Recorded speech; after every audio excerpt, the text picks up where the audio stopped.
Ok, senhores, acho que foi bom, né? Todos tiveram a oportunidade de começar a fazer o networking e a, né, troca de ideias aí durante o nosso break. E agora nós vamos partir para um primeiro caso.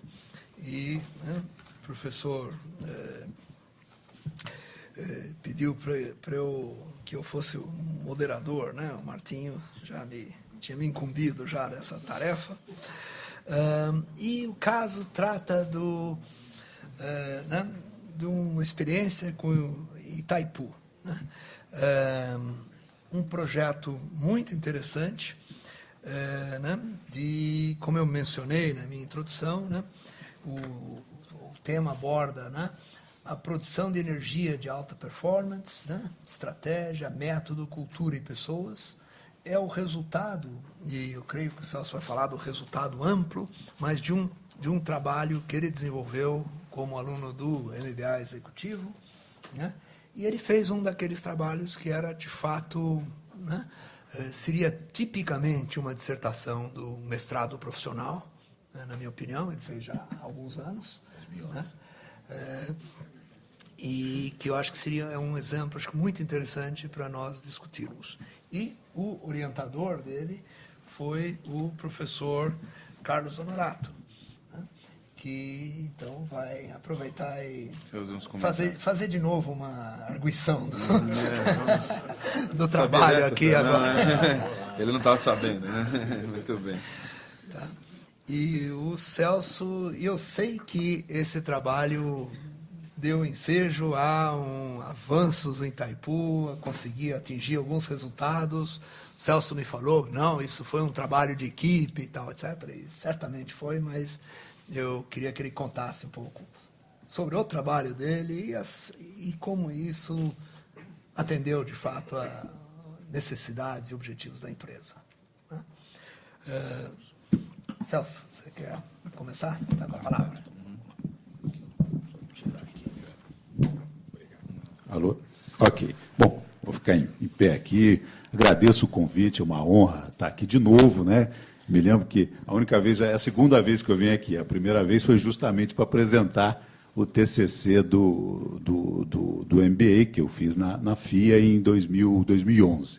Bom, eu sou paulista do interior de São Paulo, vim aqui, quando eu vejo 9 de julho aqui, me faz lembrar a minha infância aqui, que eu, desde os 17 anos que eu moro fora do estado de São Paulo, fiz a minha faculdade, fiz o colégio técnico na Unesp, depois a faculdade na UERJ, no Rio de Janeiro, e aí fui trabalhar na Itaipu Binacional, depois disso uma especialização em automação, né? Eu não sei até hoje se ela é acadêmica ou profissional, a especialização que eu fiz, a gente pode conversar depois também, e por último, obviamente, o MBA na FIA, não sou professor, né? Mas também trabalho. Né? Esse nosso trabalho,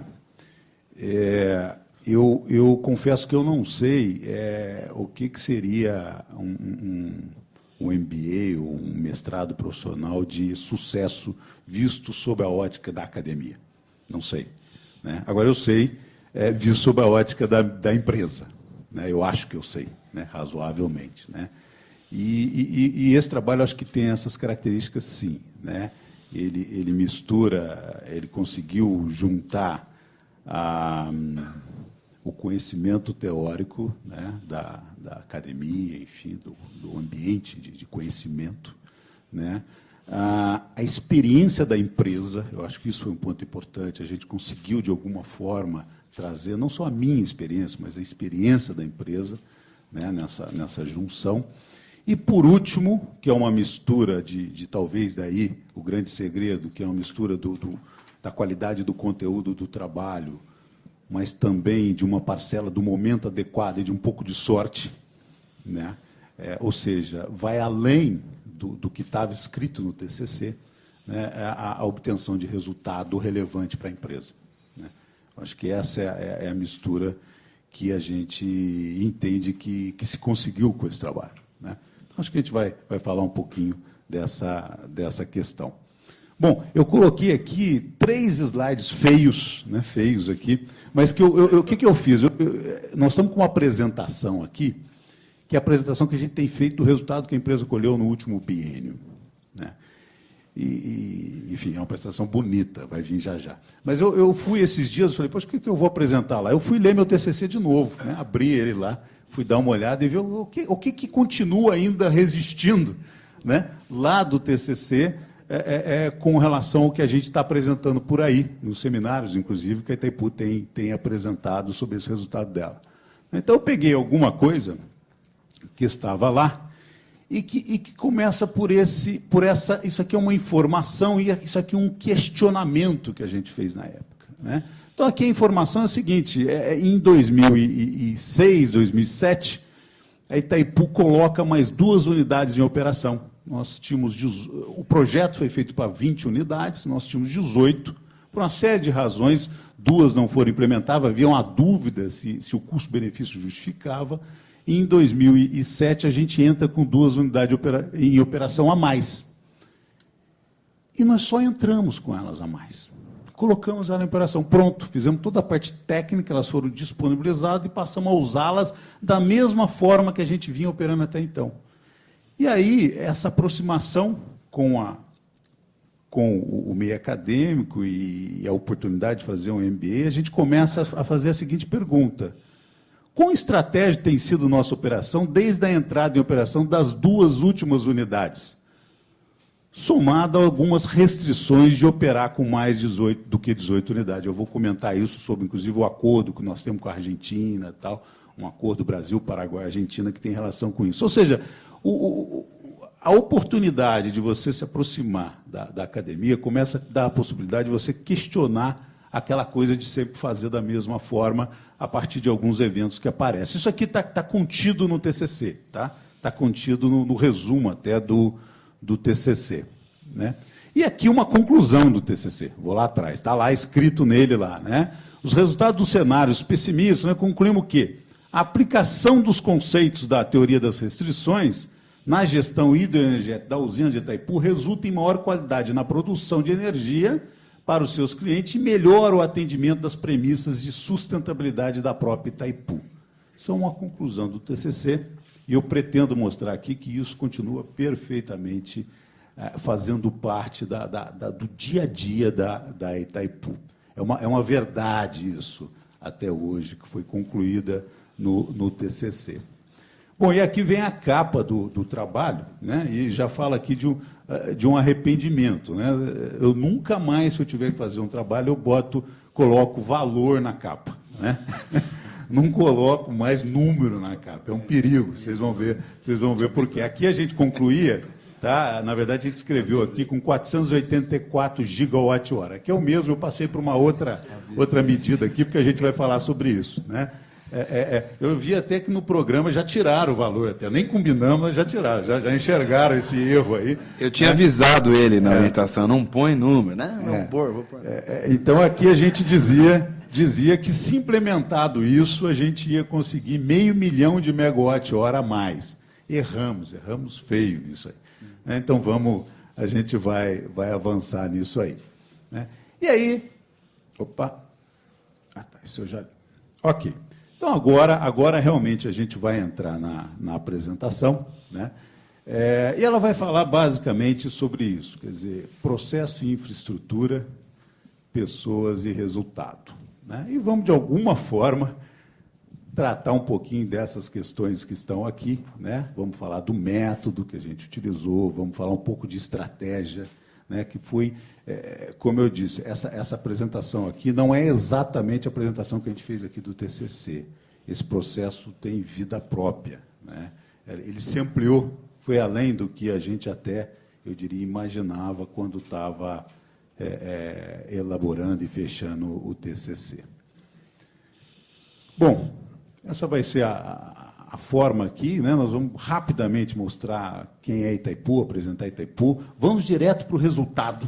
Vamos direto para o resultado que foi obtido, em especial nesse biênio, né? Lembrando que esse TCC a gente terminou ele em 2011, né? E o resultado que eu vou falar é de 2012 e 2013.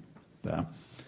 E aí vamos mostrar como é que a gente construiu esse resultado, né, como é que executou e, finalmente, as lições aprendidas nesse processo. Tá? Bom, a Itaipu Binacional, uma usina hidrelétrica, ela é binacional, né, os proprietários são o Brasil e o Paraguai, 50% cada um detém de propriedade da Itaipu.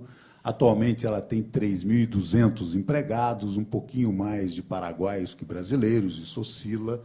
Normalmente, se procura, é uma meta da empresa, manter equilibrado, né? Sempre tem alguns até que são estrangeiros, inclusive, nós temos alguns que não são nem brasileiros nem paraguaios, mas aí ou ele é contratado como dentro da cota brasileira ou dentro da cota paraguaia, a depender de onde ele veio. Não tem problema nenhum ser de outra nacionalidade.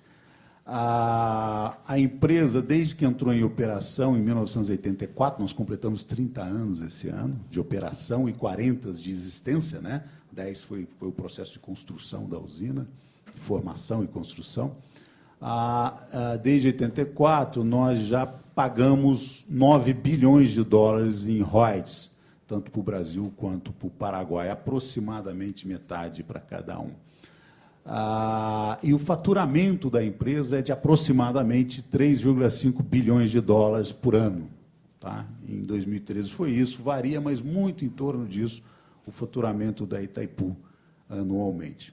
Bom, a usina tem 20 unidades geradoras, cada uma de 700 megawatts, totalizando 14 mil de potência instalada. Isso não é exatamente produção, nós vamos falar sobre isso. Como eu já tinha adiantado, 18 unidades entraram em operação até 1992 e 2 nós só instalamos a partir de 2007. Entraram as últimas 2, então o projeto está completo, hoje com 20 unidades geradoras. Estamos produzindo desde 1984. E 3 dados aqui. O tamanho do reservatório da Itaipu não é o maior do Brasil, muito menos do mundo, né, o reservatório. Temos 170 quilômetros de extensão do reservatório, que vai de Itaipu até Guaíra, né? E a vazão média do Rio Paraná, Itaipu está no Rio Paraná, isso é um dado relevante para a gente discutir um pouco depois. A vazão média do rio é de 11.800 metros cúbicos por segundo, essa vazão média. Esse ano está bem abaixo disso, né? Mas essa é a vazão média do rio, é interessante a gente guardar, porque ele vai ser um dado relevante depois, mais para frente. Bom, essa é a Itaipu Binacional. Tá? Bom, agora vamos um pouco já para os resultados da Itaipu e as suas características. Nossa participação no mercado atualmente, considerando a nossa maior produção, que foi justamente o ano passado, de 98,6 milhões de megawatt-hora, 8% vai para o Paraguai, que corresponde a aproximadamente 75% do mercado paraguaio de energia. E 92% vai para o Brasil, que responde por 17% do mercado brasileiro. Tá? Essa é a nossa participação no mercado brasileiro e paraguaio. Bom, aqui só aproveitando, né, já que estamos falando da Itaipu, se eu fizesse uma enquete aqui perguntando se Itaipu já causou um apagão no Brasil, né, por mais que vocês possam querer ser gentis comigo, provavelmente alguns iam dizer já, né, e não é verdade. Tá? Posso afirmar com segurança que a Itaipu nunca foi causa de apagão no Brasil. Nunca foi causa. Está todo mundo olhando, mas por que o Faustão, de vez em quando, fala no programa dele, apagão lá em Itaipu? Né? Ou mesmo as autoridades, às vezes, falam isso. Né? É confusão. Né? É óbvio que vocês vão ver que, assim, Itaipu responde por 17% do mercado brasileiro. A segunda maior usina que responde pelo mercado brasileiro de energia, tá, é a Tucuruí, a usina brasileira, que responde por aproximadamente 7% do mercado brasileiro. Então, quando ocorre algum problema no sistema brasileiro, em especial no sistema de transmissão, que está mais exposto aos problemas, né? E esse problema ele tem um processo evolutivo, né, de anomalias.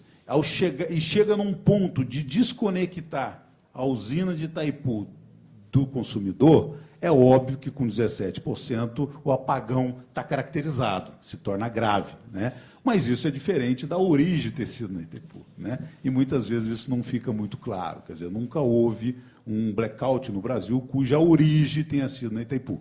Lógico que todos os blackouts relevantes foram aqueles que tiveram um processo evolutivo que desconectou, perdeu a conexão entre a Itaipu e o consumidor. E aí é óbvio que ele se torna relevante, nacionalmente falando. Tá?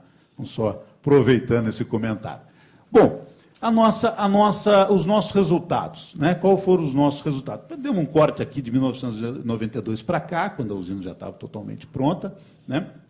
E isso aqui são as nossas produções em milhões de megawatt-hora. Né? E aí o nosso recorde de produção até então tinha sido o ano de 2008, quando nós tínhamos produzido 94,7 milhões de megawatt-hora. Né?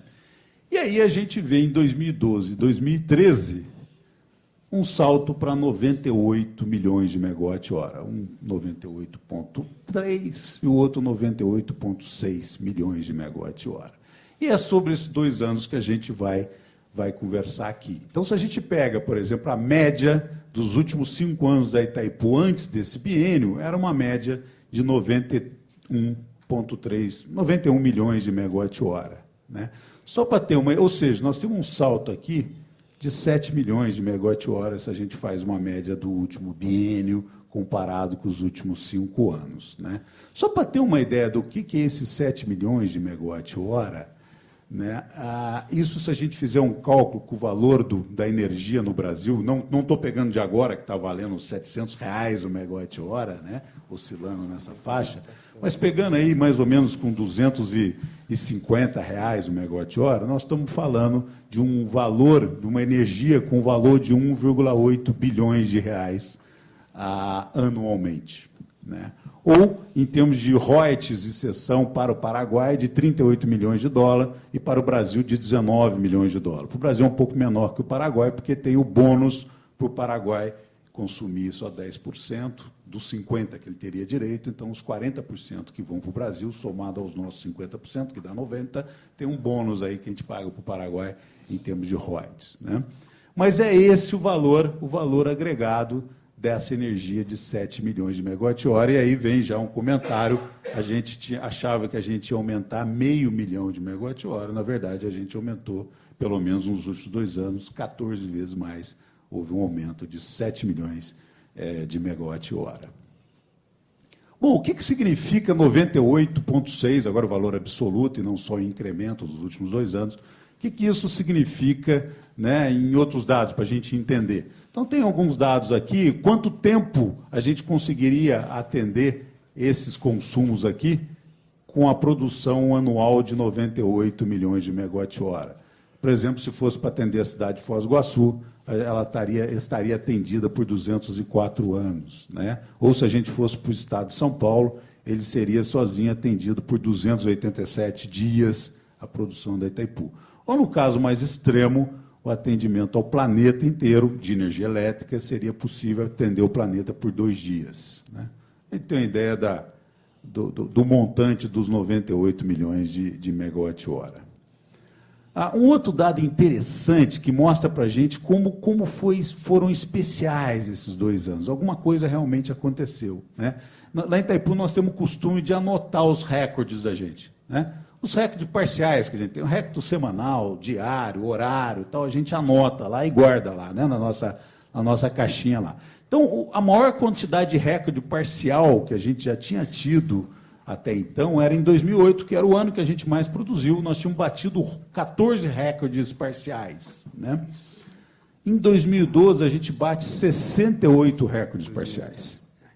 68 vezes. E mesmo 2003, que já, obviamente, concorria com esses 68, a gente ainda repete mais 13 recordes parciais batidos nesse biênio. Né? Então, fica a pergunta aí do que aconteceu nesse biênio para a gente ter conseguido esses recordes.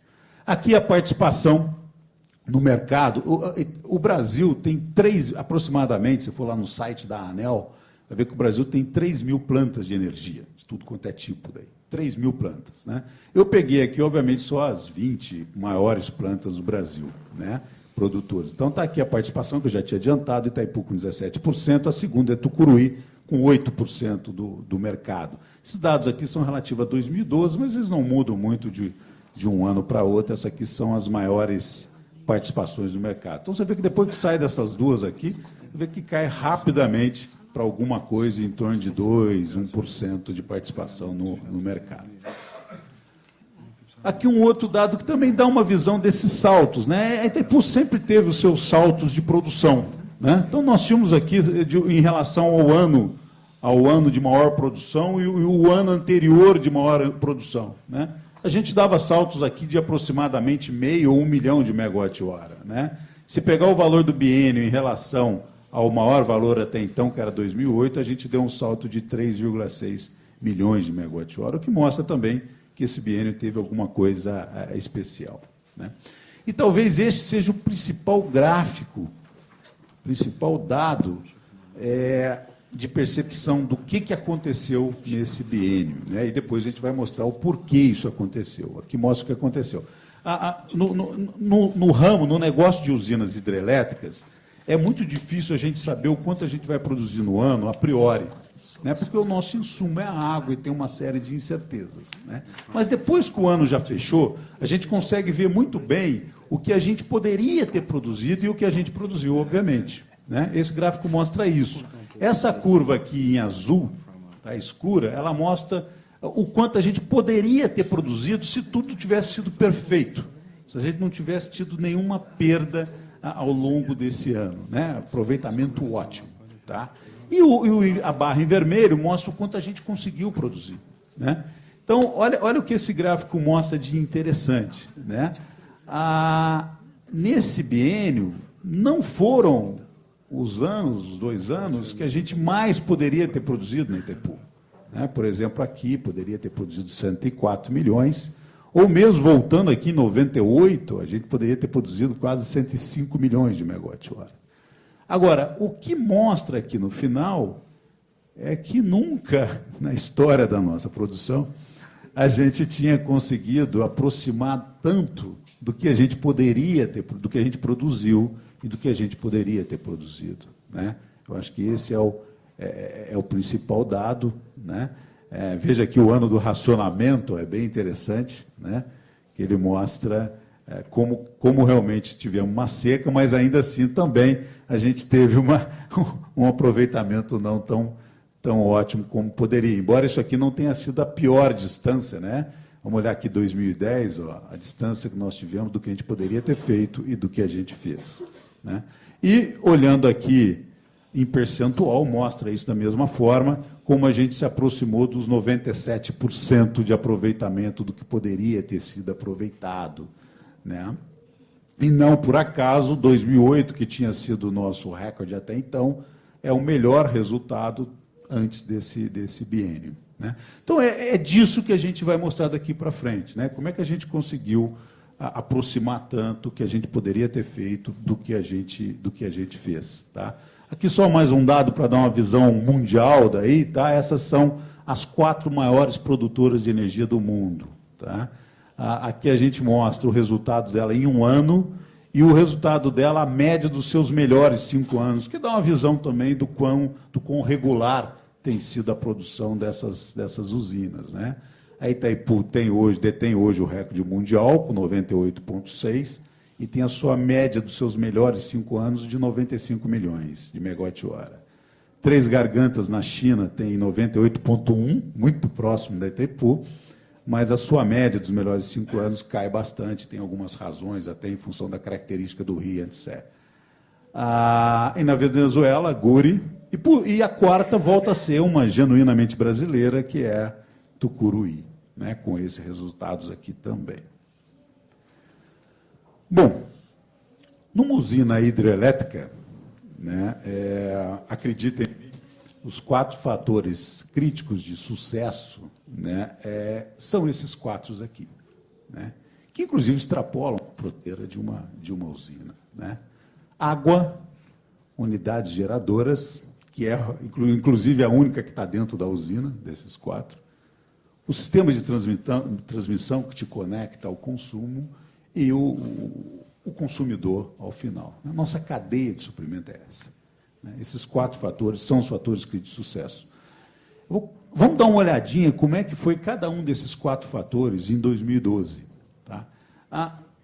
não ia trazer os 2 anos, mas 2013 não é diferente. Tá? Foi muito, muito similar. A gente dá uma olhada como foi o desempenho de cada um desses 4 fatores no ano de 2012. Né? Bom, primeira água, a vazão nossa foi de 11.250 metros cúbicos por segundo. Não sei se vocês se lembram, eu tinha dito no início que a média é de 11.800. Né? Ou seja, foi uma boa vazão, não tenha dúvida que foi uma boa vazão, foi um bom ano, esse ano vai ser bem pior, né? Mas não foi sequer acima da média. Foi a 5ª melhor se a gente pegar um ranking dos últimos 16 anos. Quando a gente vai para o gerador daí tem 2 medidas de desempenho que a gente pode olhar, muito conhecida no setor elétrico, e provavelmente na indústria também, que é a disponibilidade do gerador e a indisponibilidade forçada. São dois índices importantes se você medir o desempenho do gerador. A disponibilidade em 2012 foi de 93,8%. Foi uma boa disponibilidade? Foi. Garanto para vocês que, com a nossa experiência no setor, essa disponibilidade de uma unidade hidroelétrica é boa. Tá? Mas, se pegar o ranking dos últimos 16 anos, ela foi a 13ª melhor. 13ª melhor. Se a gente vai para a indisponibilidade forçada, que é o segundo medidor de desempenho do gerador, a gente vai ver que nós tivemos uma indisponibilidade forçada de 1,7. Foi pior até que a nossa meta, que é menor que meio. Ou seja, essa não foi tão boa. Nos últimos 16 anos, ela fica em penúltimo, né? Em 15ª posição. Na transmissão, a gente tem que olhar a disponibilidade também, o fator é o mesmo, só que aí tanto do sistema das linhas de transmissão quanto dos transformadores. Se a gente dá uma olhada, nós tivemos uma disponibilidade de ambos, linha e transformador, de 98% e de 95%. Tá? Excelente disponibilidade. Mas se a gente pegar no ranking dos 16 anos, ela foi 15ª, foi penúltima também. Né? E, por último, vamos olhar a demanda. No caso da Itaipu, a demanda a gente tem que olhar o consumo, o crescimento do consumo de energia do Brasil e do Paraguai. Né? Se a gente olhar do Brasil, em 2012, houve um crescimento de 4% do consumo de energia. Foi o 9º maior crescimento em 16 anos. E do Paraguai, teve um crescimento de 7% no consumo de energia e, portanto, o 7º melhor ano dos últimos 16 anos do Paraguai. Fazendo uma média aqui, vamos lá, 8º melhor valor nos últimos 16 anos. Então, estão aqui, agora um resumo disso que eu coloquei. A água, 5º melhor em 16 anos, gerador 13º, transmissão 15º e demanda 8º aí, né, desses 4 fatores críticos de sucesso. Ou seja, uma pergunta natural, né, essa palestra a gente utiliza, inclusive, internamente, em outros ambientes que a gente vai, nem sempre ambientes conhecedores de algumas teorias, né?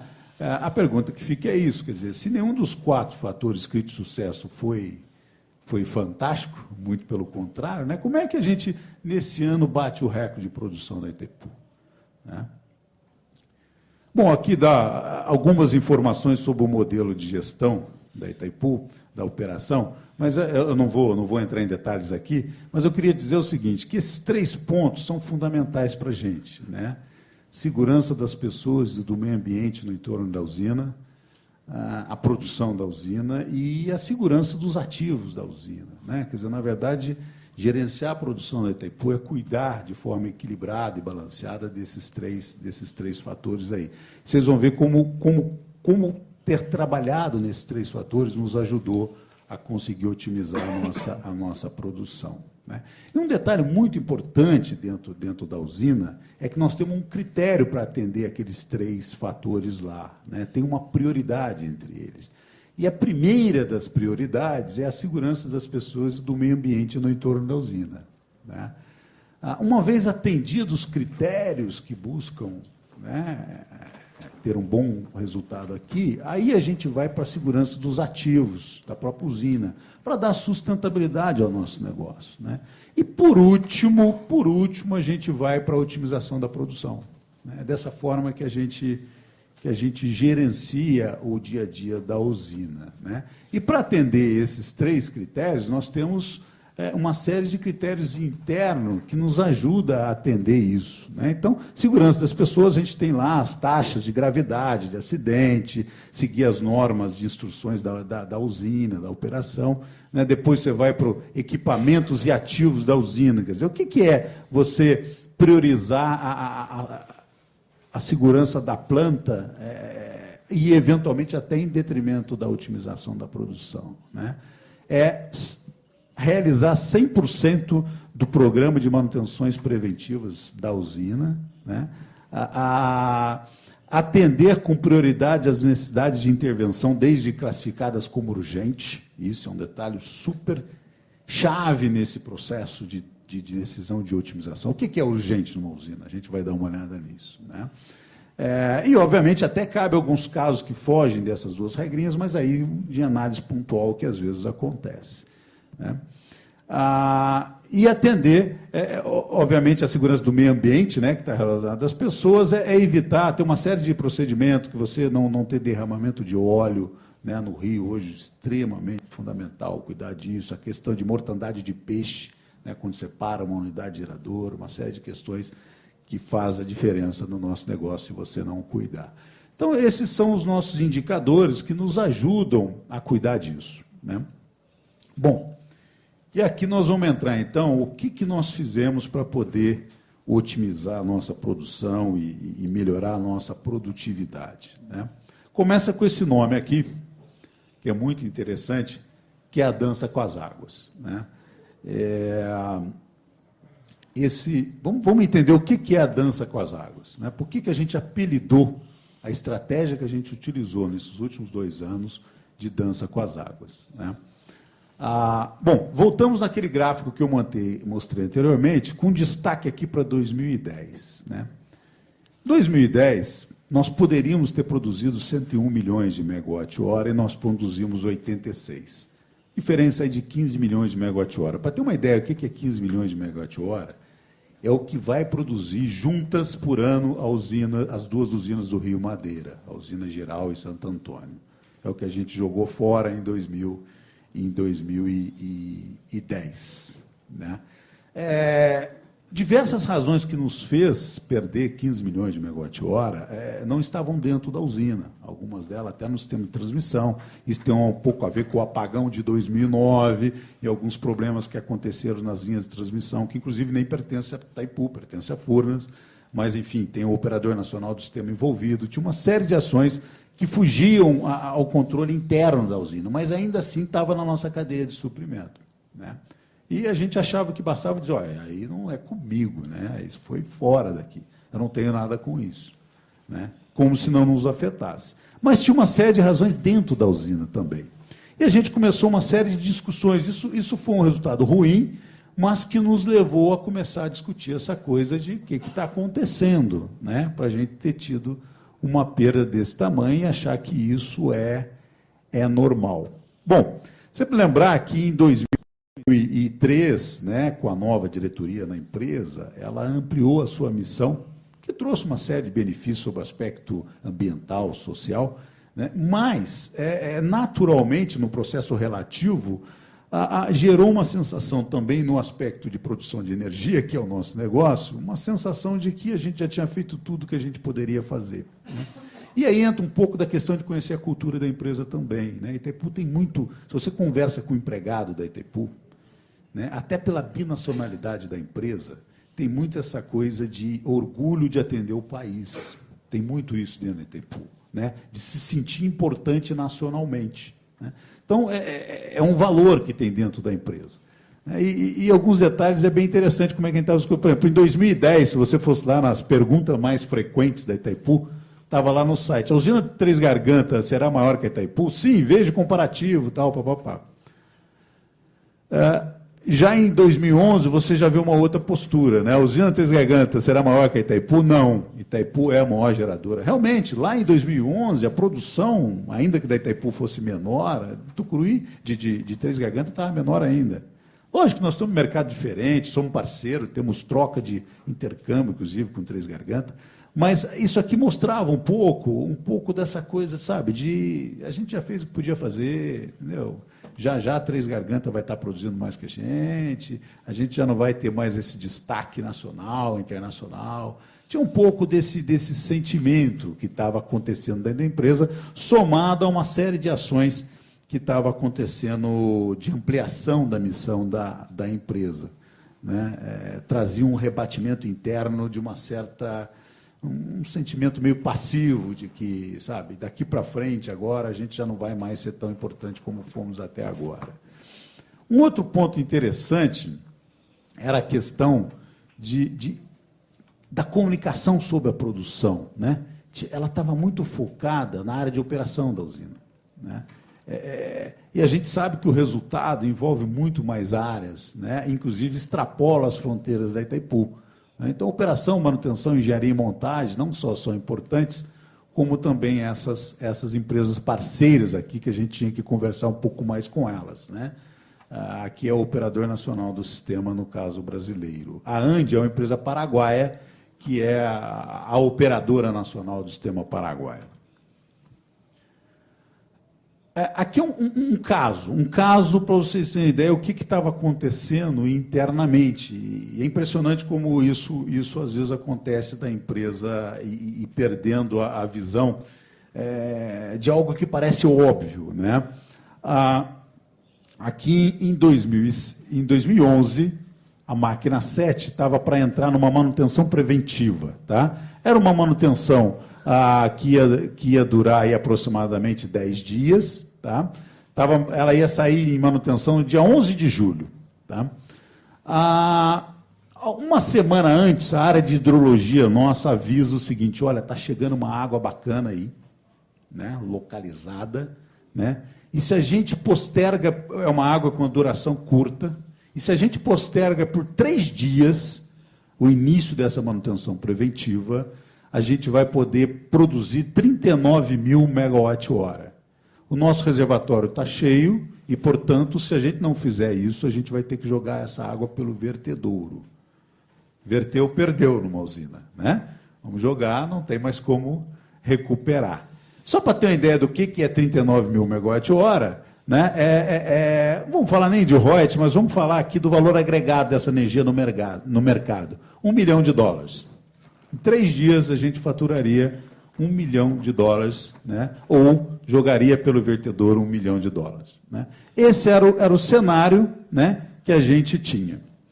E qual foi a postura da empresa diante desse cenário? Né?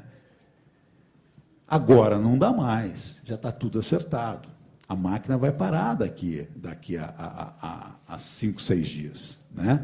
E aí, e essas reações são de pessoas experientes. Né? E não é à toa. Se a gente vai conversar com a área de manutenção, por exemplo, o time dela é diferente. Ela, dependendo do tipo de parada que ela vai ter da unidade geradora, ela contrata mergulhadores. Tem pessoas que saem daqui de São Paulo e já estão lá no hotel, né, 3 dias antes da máquina parar. Tem uma série de logística, que tem contratos feitos, tem penalidade, tem uma série de coisas que está envolvida com a parada de uma unidade geradora, como se para, eventualmente, por exemplo, uma planta petrolífera e tudo mais. No nosso caso, a duração é menor, a parada é de 10 dias, geralmente, mas tem uma série de ações que está amarrada a essa parada. Então, a reação não é ingênua. Tem memorando do cliente pedindo, né, as coisas que apareciam das discussões. Não tenho razões de força maior, né, para essa máquina parar, mas mesmo assim eu não sei se concordo. Só topo se colocar uma outra unidade geradora. Né? Eu até topo cancelar essa manutenção, mas me dá uma outra. Né? Então começa esse tipo de discussão.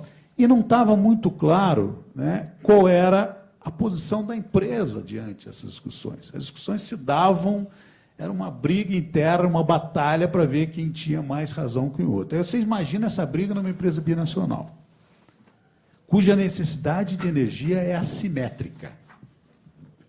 Né? E aí, é importante, não é crítico, mas a gente se colocar no lugar do paraguaio.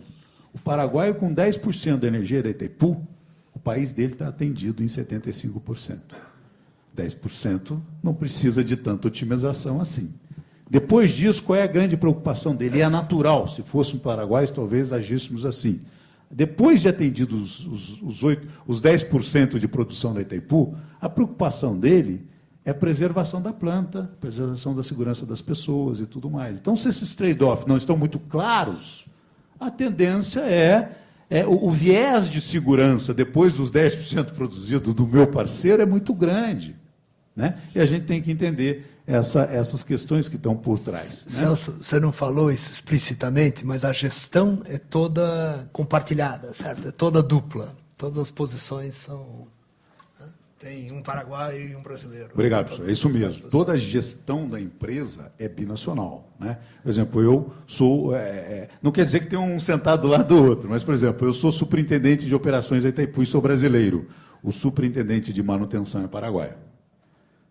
Então, tem todo um equilíbrio na estrutura, né? E eu tenho que convencê-lo desses processos todos. Né?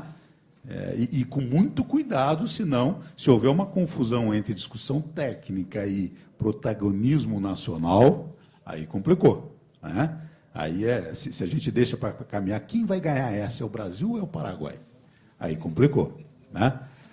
E estamos sempre sujeitos a esse clima. E outro ponto importante, que a hora que a gente começou a fazer o diagnóstico disso tudo, foi a questão seguinte: a impressão que dava, lógico, vou colocar com certo exagero a frase, mas para passar a percepção, é que a gente estava esquecendo que no nosso negócio existe uma área chamada hidrologia. E esses caras não conseguem ter um binóculo que vai além de 10 dias. Além disso, por mais que a gente invista, nós temos parceria com o INPE, aqui de Cachoeira Paulista, de São Paulo, temos com o CIMEPAR, com alguns sites até internacionais, uma equipe muito boa de hidrologia, para ter uma boa previsão de afluência de água que vai chegar na usina nos próximos 10 dias. Além disso, é muito complicado. Né?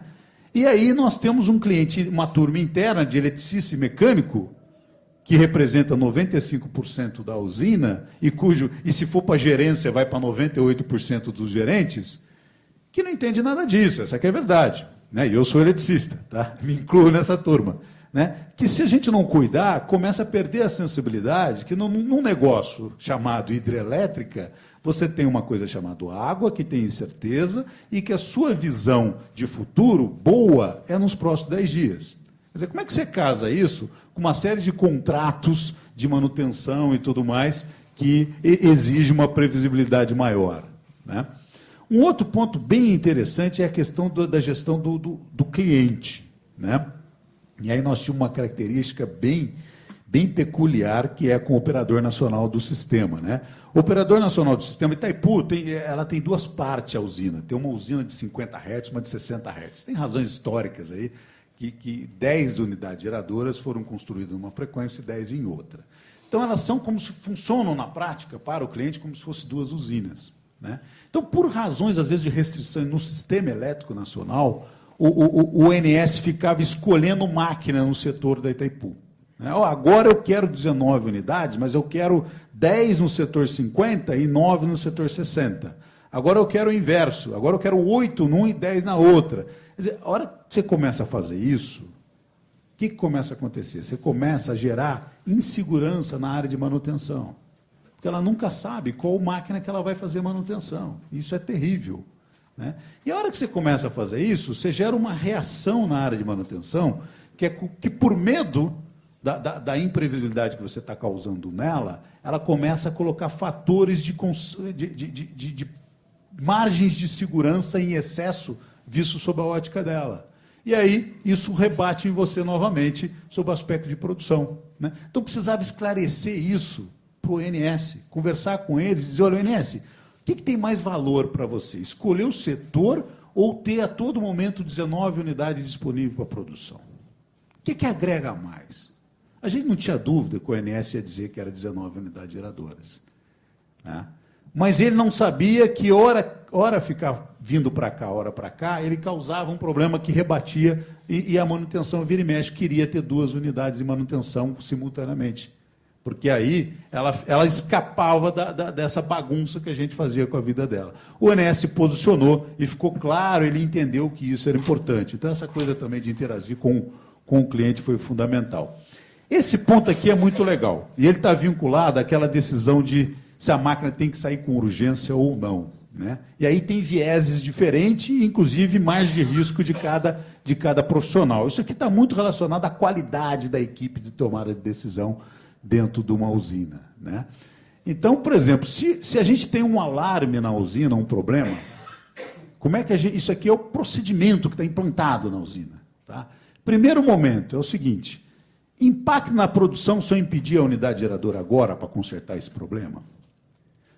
Esse cara que entende disso, é o cara que vê, é o operador nacional do sistema. Quer dizer, a tomada de decisão dentro da usina hoje traz o cliente para tomar a decisão dentro da sua própria empresa. Que é ele, é o operador nacional do sistema que consegue responder bem essa pergunta aqui, não é Itaipu. Então a gente trouxe ele para dentro da tomada de decisão dentro da usina. Impacta. Se ele diz que não impacta, está resolvido o problema. Para a unidade e resolve o problema técnico. Óbvio. Né? Só que, infelizmente, estatisticamente falando, na maioria das vezes ele diz impacta. E aí começa a vir a complexidade da decisão para dentro da usina, que aí envolve a equipe de operação e de manutenção da usina de Itaipu. Próxima pergunta. Tem que resolver agora? Né? Aí é interno. Muitas vezes você tem problema, mas dá para postergar. Dá para resolver final de semana, dá para resolver de madrugada. Então a gente convive com ele. Próxima pergunta. Tem que impedir para resolver? Tem problema que a gente resolve com a máquina em operação. Né? E a outra é, se não resolver agora, o risco é para o equipamento ou para a produção. Isso é uma confusão que ocorre, às vezes, bem interessante. Né? Às vezes, o risco é para o dano no equipamento. E aí não tem jeito, aí é urgente. Mas, às vezes, o maior risco que ocorre é da proteção, do sistema de proteção da unidade geradora, desligá-la. Ora, não é muito razoável você, para não correr o risco dela se desligar automaticamente, você vai e desliga? Né? Então, é um negócio interessante, que parece óbvio, mas é algo que acontecia. E a gente fez uma melhoria bem interessante nessa tomada de decisão, que, obviamente, com que intenção? Com a intenção de aumentar a chance de você estar com 19 de unidade geradora disponível o tempo todo. Né? E aqui vem eu costumo dizer que é o norte teórico. Né?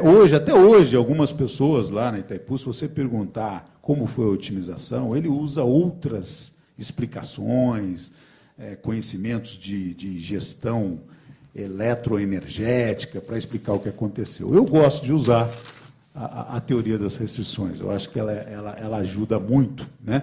Eu não sei se eu devo me ater com detalhe aqui, né? Aqui entra na parte mais acadêmica, mas eu vou mostrar a teoria das restrições nesse gráfico aqui. Eu acho que eu consigo mostrar melhor. O que estava acontecendo dentro da usina? Né? Havia uma meta da empresa, meta que, inclusive, mexe com a participação no resultado dos empregados. Era a meta de aumentar a disponibilidade das unidades geradoras. Maior que 94%. E todo ano parecia um monte de gente, né, do staff, inclusive, do alto nível da empresa, querendo subir isso. Né? Aquela coisa, a meta, vamos melhorar a eficiência, está fácil atingir 94%, vamos tentar colocar 95%, 96%. E isso deixava a nossa área de manutenção apavorada. Porque você aumentar a disponibilidade significa, indiretamente, diminuir a disponibilidade para fazer manutenções. E isso deixava a manutenção muito preocupada. E, na verdade, quando a gente estuda a questão das disponibilidades, a gente viu aqui, né, a importância da disponibilidade do equipamento, pelo menos uma hidrelétrica, ele satura depois. Né? Isso não é linear. Isso satura depois um passo. Não agrega tanto valor. E o que realmente agregava valor para a produção da usina não era fazer esse movimento, diminuir a indisponibilidade, que tanto preocupava a manutenção, mas era, na verdade, fazer esse movimento, que era... Você poderia manter o tamanho da indisponibilidade, desde que ela ocorresse no momento adequado. Né? A questão era o momento da indisponibilidade, não o tamanho dela. Né? E o que era o momento melhor da indisponibilidade? Um momento que tivesse subordinado ao sinal hidrológico. E aí nós estamos falando da teoria das restrições, porque o meu recurso restritivo de capacidade, na maior parte do tempo, é a água. Não é? Eventualmente é o consumidor. Né? Não adianta eu querer produzir muito domingo de madrugada. Mas na maior parte do tempo é a água. E é o recurso de restritivo de capacidade com maior incerteza. Porque o consumidor também me traz, às vezes, um efeito gargalo, mas ele me traz em momentos de alta previsibilidade. Né? É impressionante como os seres humanos juntos têm um comportamento extremamente previsível. Né? Mas a água não, a água é mais complicado. Né? E a hora que a manutenção viu que a área de produção, que a área de operação, começou a defender que isso aqui não era necessário, pronto, ela virou parceira no processo. No quê? Parceira em dançar com as águas. Em dançar com as águas.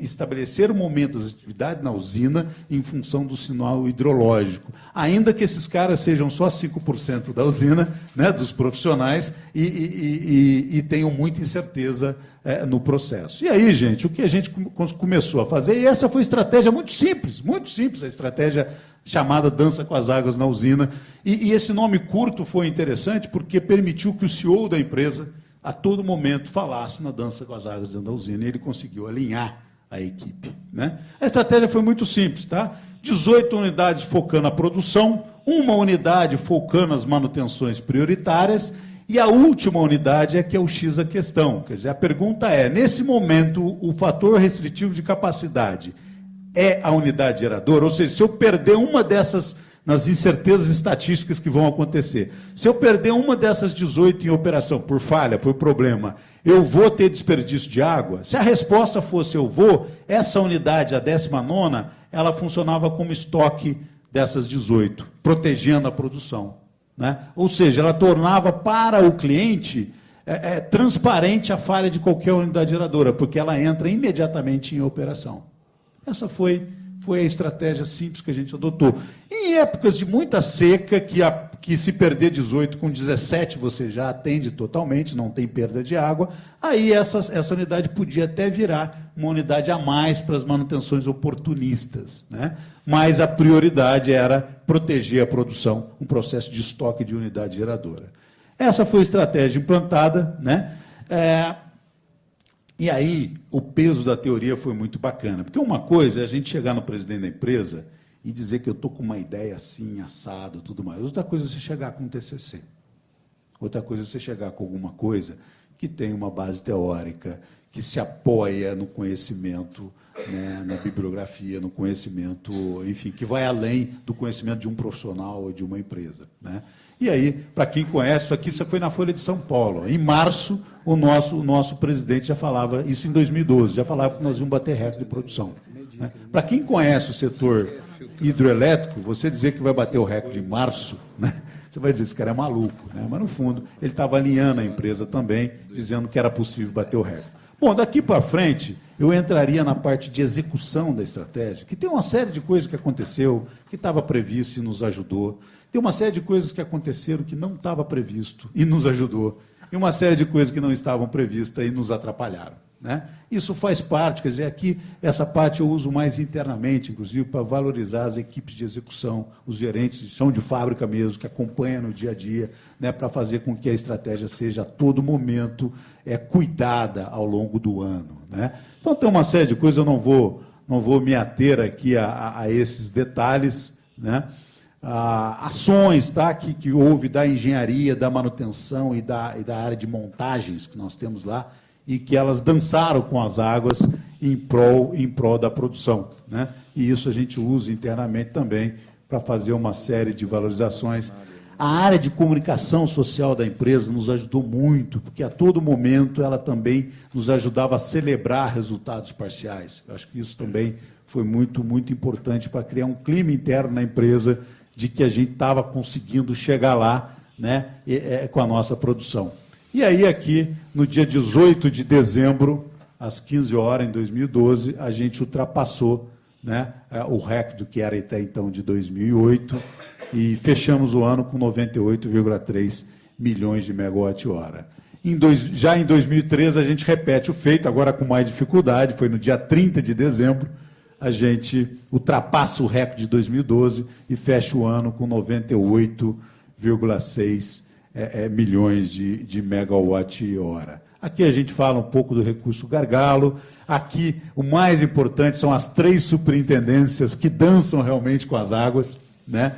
que tiveram todas as suas atividades internas na usina sendo a todo momento reprogramada, não foi fácil, né? Uma série de ações que ia acontecer, eles tinham que fazer uma reprogramação, porque a água estava variando, e eles variavam as suas ações internas de acordo com a água, e para nos permitir um resultado permanente, otimizando a produção da Itaipu. E você vê na fala de cada um, uma fala com uma visão já sistêmica, né? A fala já não é mais da minha superintendência, da minha área, mas a área de produção da Itaipu é binacional, são os 3 superintendentes, meus parceiros lá, né, que cuidam dessas áreas.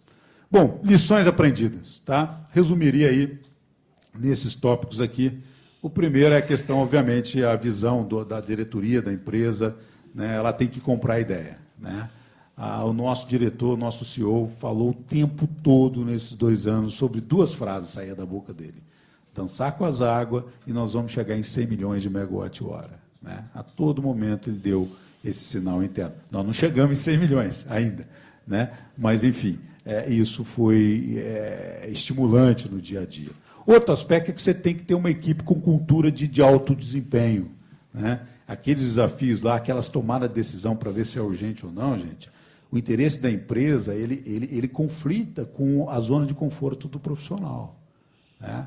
Você fazer todas aquelas perguntas, às vezes em 10, 20 minutos, para decidir se a máquina continua em operação ou não, você está assumindo risco. Né? Você pode decidir mal nisso. Então, você tem que ter uma equipe realmente que está a fim de ser desafiada. Aqui tem uma estratégia, um método que, obviamente, saiu dessa questão da teoria da operação, da teoria das restrições, e isso foi realmente o norte que a gente trabalhou, não só para baixo, mas com a diretoria da empresa, quer dizer, que era um projeto que tinha os pés no chão, que era possível ser realizado. A execução, a equipe que cuidou disso no dia a dia, o tempo todo, para que a gente conseguisse executar. Né? No nosso caso, a questão da binacionalidade, quer dizer, tem assimetrias entre os 2 sócios, óbvio que tem, mas é possível fazer um alinhamento, ainda que os interesses de cada um sejam diferentes. Se para o Brasil, por exemplo, é importante a Itaipu produzir bastante, até para melhorar a relação tarifa megawatt-hora, para o Paraguai, eles ganham muito dinheiro com o ROIT. O ROIT é muito significativo para eles. E o ROIT está amarrado à produção da Itaipu. Quanto mais a gente produz, mais ROIT eles ganham, e isso ajudou. E, por último, uma série de discussões que houve interna na empresa, quando a gente ia produzir mais. Realmente, a Itaipu não ganha mais dinheiro quando ela produz mais. O contrato dela não permite isso. Mas a questão é, quem é o dono da Itaipu? Né? Visto especial sob a ótica brasileira. É a sociedade. Então, se eu produzo mais energia, ganhando o mesmo dinheiro, eu estou melhorando a relação, né, custo-benefício da Itaipu para a sociedade. E essa foi a visão que vingou e fez com que a diretoria apoiasse uma produção mais elevada. Bom, é isso que a gente tinha para apresentar aqui.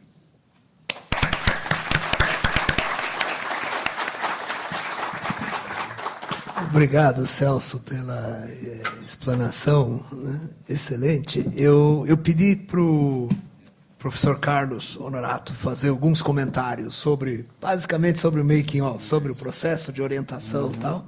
Carlos é doutor aqui pela FEA e professor dos MBAs e do mestrado profissional da FIA, né? E foi o orientador do trabalho do Celso. Estamos numa cadeia de orientadores. O professor James me orientou, eu acabei orientando o Celso, está muito bom, né? Eu vou ser bem breve nas observações. Eu creio que o trabalho de conclusão do Celso, que, como o professor James colocou no início da manhã, poderia ser um trabalho de conclusão de qualquer curso de mestrado profissional, mesmo um mestrado acadêmico, demonstra, acho que, uma proposição do que se tem nesses programas, não é? Eu lembro do making off inicial, quando um dia o Celso me procurou numa das aulas e disse: pô, eu vi um negócio aí de teoria das restrições que parece que é uma coisa interessante, que pode nos ajudar lá em Itaipu. Depois disso, sentado no aeroporto, né, no saguão, literalmente no chão do aeroporto, ele falou: Honorato, vamos aproveitar aqui para conversar sobre o TCC, já que não vai sair o avião na hora mesmo.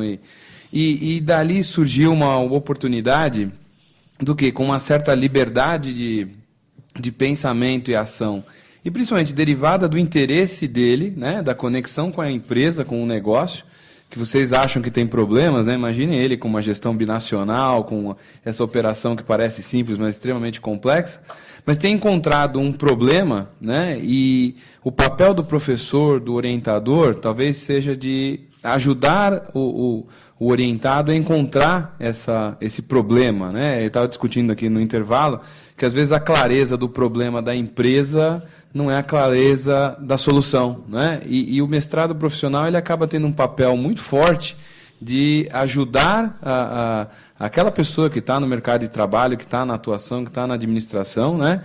A encontrar, identificar bem o problema e usar os mecanismos que ele tem da teoria para aplicar isso. O próprio Celso, no decorrer do TCC e com a ansiedade surgindo, né? Quer dizer, será que essa coisa vinga? Será que essa é a possibilidade de execução? Ele, em algum momento, disse, olha, também agora, com o TCC praticamente concluído, eu tenho que elaborar muito bem os momentos, né? Os estágios. Que hora que eu vou levar isso lá na minha empresa, no meu negócio, para sugerir que eu devo implementar uma ideia nova? Será que o contexto econômico, político, né, e mesmo organizacional é favorável a isso? E o que a gente comprova pela Itaipu é que houve essa sensibilidade de você encontrar esse momento ideal, né, para aplicar claramente uma teoria, né, um conceito de uma forma produtiva e de uma forma de resultados. Às vezes eu costumo brincar quando eu falo com meus alunos, a gente tem um caso de uma barragenzinha lá num riozinho da fronteira, né, que conseguiu, com uma estratégia aplicada, a melhorar bastante o seu desempenho, não só por conta de uma teoria que aplicou, mas dessa articulação dos recursos. Eu acho que, do nosso lado, para nós que somos professores e, por outro lado, que somos profissionais, e acho que o campo da administração tem um desafio, porque para o administrador, para o professor de administração de economia, né, e eu não sou engenheiro, nem elétrico, nem engenheiro, sou economista e ligado à área de administração, o campo de provas nosso laboratório é a empresa, né? Então, essa capacidade de entender os desafios e as demandas da empresa são fundamentais. E o programa de mestrado, quer dizer, trazendo um pouco mais de metodologia, né? E trazendo essas informações de todas as áreas de conhecimento da administração, são fundamentais para que essa solução seja aplicada. Como o Celso colocou, em nenhum momento ele foi estritamente segmentador no sentido, isso aqui é gestão de pessoas, isso aqui é estratégia, isso aqui é finanças, isso aqui... Na verdade, ele fez uma composição de uma solução que incluiu todos os conceitos aí que, de uma certa maneira, ele recebeu e, por fim, ele conseguiu aplicar na empresa, né? Do outro lado, eu acho que esse tipo de evento, né, e que nos deixa muito orgulhosos, quer dizer, para o professor, e aí eu me colocaria como professor de administração, quer dizer, qual que é o nosso maior orgulho? É verificar que uma solução, uma proposição, enfim, uma ação mesmo, né, está sendo executado dentro de uma empresa, dentro de um organismo, e está trazendo alguns resultados benéficos, né? A gente nunca tem certeza ao certo de que tudo aquilo que a gente fez é efetivamente a causa do resultado. Mas a gente vive num ambiente de incertezas, num ambiente de dificuldades, né? Por fim, até para ajudá-los aí no debate e abrir para as discussões, eu acho que há desafios adicionais à valorização de trabalhos desse tipo, né, até no mundo acadêmico da publicação, quer dizer, como valorizar esses trabalhos que às vezes têm um conteúdo muito mais aplicado do que teórico, né? E talvez do ponto de vista da empresa até tenham mais valor do que um trabalho eminentemente teórico. Como levar esses trabalhos adiante? E eu acho que a gente tem um compromisso como brasileiros, né? E eu convido a todos, em nome do Celso, a conhecerem Itaipu, né? Muitos de vocês devem ter até passado por Foz do Iguaçu, mas vale muito a pena o passeio, né, Celso? Tem uma parcela lá, né? Conhecer. Itaipu é um negócio absolutamente nacional, apesar de ser binacional, né? Nós defendemos a nossa parte, né, Celso? Então, é um negócio que tem uma origem de tecnologia brasileira, de parceria brasileira, né? Assim como a gente lembra de outras empresas que também desenvolveram coisas, como o Embraer, ex-alunos nossos, né? O presidente da Embraer hoje é ex-aluno, né, do curso. Quer dizer, são pessoas que, nitidamente, a gente observa que têm aplicado nas suas empresas esse tipo de coisa, e a gente observar que esse conhecimento vai ser a base para a gente conduzir o país para uma situação que seja diferente do que a gente está agora, né? Eu acho que a gente oscila um misto de complexo de inferioridade com soberba na nossa vida, né? Então, nossos momentos de soberba é quando a gente tinha certeza que ia ganhar a Copa do Mundo, e nosso complexo de inferioridade foi aquele óbvio 7-1, né? Eu acho que empresas como Embraer, como Itaipu e negócios nacionais estão se desenvolvendo, né? O próprio professor no mestrado com empreendedorismo leva a gente mais um pouco ao centro, né? E a valorizar nossa capacidade de sermos produtivos, sermos competentes e ocuparmos nosso espaço como negócios e como, né, profissionais e empresas, valorizando a educação, valorizando a formação e aplicando isso no nosso dia a dia. Então, para o lado do professor, ao final de tudo isso, ainda fica a grande vantagem de você ter um orgulho, né? Toda vez que eu acendo a luz, eu lembro do Celso, lembro de Itaipu, lembro de uma série de coisas. E esse é o nosso papel como professor, orientador, apoiador, né? Quer dizer, a palavra orientadora, nesse caso, é extremamente forte, porque eu não me sinto orientador de nada, né? Na verdade, eu fui um grande facilitador, né? Se bobear, não sei a voltagem do meu chuveiro, então eu corro sério risco de cometer alguns enganos. Mas eu acho que essa flexibilidade, essa liberdade de pensamento que o mundo acadêmico tem, pode trazer muitos frutos para o mundo empresarial. A gente circulando nas empresas percebe, os senhores que estão nas empresas devem ter essa visão, há uma ansiedade, uma demanda muito forte por uma melhora no nível de conhecimento aplicado nas empresas, né? Quer dizer, as melhores práticas de gestão estão sendo necessárias nas organizações. E acho que o mestrado profissional é um lugar que tem uma possibilidade imensa da gente conseguir evoluir essa régua aí de qualidade de ensino, educação, pesquisa e aplicação, que eu acho que é um dos motes do mestrado, né? Muito obrigado. Acho que valem as perguntas aí para o Celso, que tem todo o mérito do TCC dele. Obrigado. Parabéns aí. Eu acho que a orientação do Carlos sempre é muito produtiva, eu acho que para todos os seus orientados, né? Os caras são bons, eles que ajudam, né? É verdade. A gente tem tido vários alunos de Itaipu, né? E né, sempre com desempenho muito bom, muito envolvidos, e realizando, de fato, essa aproximação entre universidade e empresa, né? Na verdade, é a única empresa pública que sistematicamente manda alunos para o nosso curso, é Itaipu, mas todos os outros são de empresa privada, mas denota um pouco a filosofia da empresa. Queria abrir para perguntas, comentários, sugestões.